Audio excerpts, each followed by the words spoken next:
Hello and welcome back to German Grammar Pod. Today we're going to be looking at cases, in particular the nominative case. A case is a way of showing what role a word is playing in a sentence. In English we do this with word order. So in the sentence, Peter ate a shark, we know that Peter is doing the eating and the shark is being eaten, because Peter was the first word and the shark was mentioned after the verb. In German, however, you can show which way round the sentence is happening by the case. This shows up in the form of any determiner you use. That's words like a, the, this, some and my. The ending on any adjectives. The form of any pronoun. That's words like I, you, me, we or us. And in some cases, in the form that the noun takes. In our example, the only determiner, adjective or pronoun is the determiner a before shark. So we have a choice between the sentences Peter hat einen Hai gegessen, Peter ate a shark, and Peter hat ein Hai gegessen, a shark ate Peter. Actually, technically that second sentence should have been Peter hat ein Hai gefressen, because German uses different words for people and animals eating. In German, people essen and animals fressen. One native German speaker I know told me she gets an image of the animal sitting with a knife and fork and a napkin if people use the word essen when they're talking about an animal. But the PowerPoint images for the YouTube video are too much fun to pass up for this particular example, so I'm using it anyhow.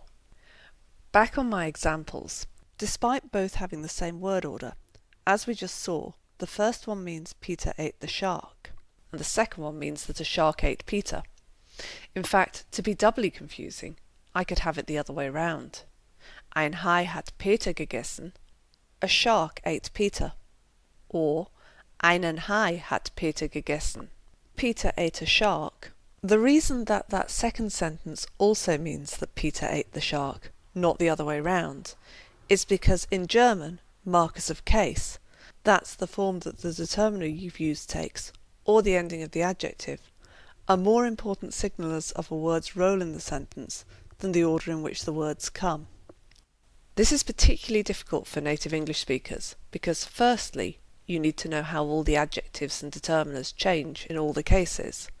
Secondly, in some cases you need to know what gender a word is in order to work out what case is being used. And thirdly, it's been argued that if your native language relies on word order to show the roles of words in an utterance, this is what your brain will always automatically look for in all languages, and you will always have to make a conscious effort to check for other markers like case instead. That all sounds pretty difficult, but in practical terms it's not generally that difficult. Most of the time, German uses a similar word order to English in sentences. So the person or thing doing the action comes first, and the person or thing the action is done to comes second. The main reason that a sentence would get turned around the other way is for emphasis.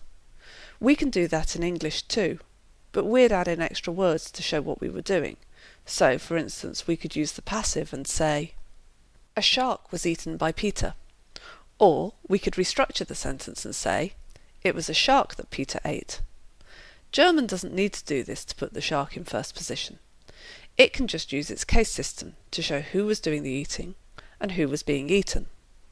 When you first start learning German, the chances are that all the sentences you come across will be in the same order that an English one would be, in terms of person or thing doing the action first, person or thing that the action is done to second. At this point, it's mainly important to know that the cases exist and know what they are for, rather than being able to use them correctly, as this explains why determiners and adjectives can have so many different forms, and explains why there are two different words for me. It takes quite a bit of knowledge, including the genders of the nouns you're using, to be able to use the cases correctly, so I would advise not worrying too much about trying to use the correct case in your sentence until you've been learning for a while. Later on, it will become more important to be able to use the cases correctly, and I'm about to give you tips on how to do this. Later still, it becomes important to remind yourself to check whether the cases used match what you were expecting from the word order, or whether they're a different way round. Personally, I found that this mainly became important after I'd left university and become a translation checker. German has 4 cases: the nominative, the accusative, the dative, and the genitive. All nouns you ever come across in German have to be in one of those cases. Today, I'm only going to look at the nominative. I'll be covering the other 3 cases in the next 3 podcasts. The nominative case is the one you find in the dictionary, and the case you'll be taught first for any word where case makes a difference. That's mainly determiners, adjectives, and pronouns. The nominative is the case that you use for the person that's doing the action. Most sentences, and certainly every simple sentence, like the sort you learn when you're just starting to learn a language, will have a nominative in it. The simplest sentences generally take the form nominative, verb, accusative. For instance, ich esse die Wurst. I eat the sausage. Liebt Cora. He loves Cora. Or, Peter hat 2 Brüder. Peter has 2 brothers. In English, one of the few places you can still see the remnants of a case system is in the pronouns I and me. Although English is not considered to have a nominative case, the word I is generally used in English where a nominative would be used in German, and me is generally used where one of the other cases would be used, particularly the accusative or the dative. So, as a rough rule of thumb, this means that if you could swap the noun or pronoun you want to use for an I in English, you should be using a nominative in German. For instance, with the sentence, Peter ate a shark, you could make that sentence, I ate a shark. So you know that you should put Peter in the nominative. On the other hand, you would not say, Peter ate I. So you wouldn't put shark in the nominative. I'll come on to what case shark should be in next time. But, 2 words of warning. Firstly, just because a sentence doesn't make sense with the person doing the action, doesn't mean that one of the words is not in the nominative. So, just because I closed at 5 o'clock doesn't make much sense, doesn't mean the shop in the shop closed at 5 o'clock isn't in the nominative. Secondly, there are also some places where German uses a nominative where English would or could not use an I for various reasons. For instance, the nominative is used when addressing people, as in the Herr Schmidt of Herr Schmidt, Telefon für Sie, or Tag, Michael. Also, there's a set of verbs that you use the nominative on both sides of, i.e. nominative, verb, nominative. Those verbs are sein, werden, bleiben, heißen, and scheinen. That's to be, to become, and also would and will, to stay or remain, to be called, and to seem or appear. Examples of these are Ich bin Einzelkind. I'm an only child. Thomas bleibt mein bester Freund. Thomas remains my best friend. Sie wird Lehrerin. She's going to be a teacher. Ich heiße Laura. I'm called Laura. Scheint ein furchtbarer Chef zu sein. He seems a terrible boss. One final place in English where you'll find the nominative in German, where you wouldn't find one in English, depending on the English speaker, is in sentences comparing one thing to another.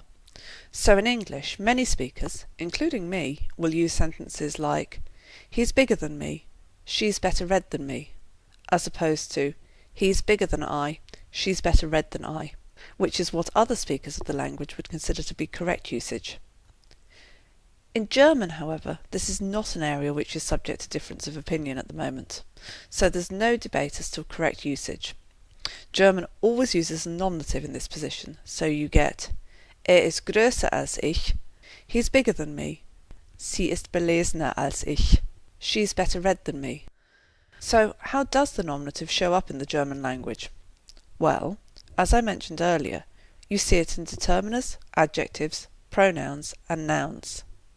I'll start with nouns because they're easy. The nominative is the basic form of the noun. It's the form you'll see in dictionaries, so there are no changes to this form when you use a nominative. Indeed, German nouns don't usually change when they're in different cases. So this is actually the form you'll see most of the time. except in some instances, which I'll talk about in later podcasts.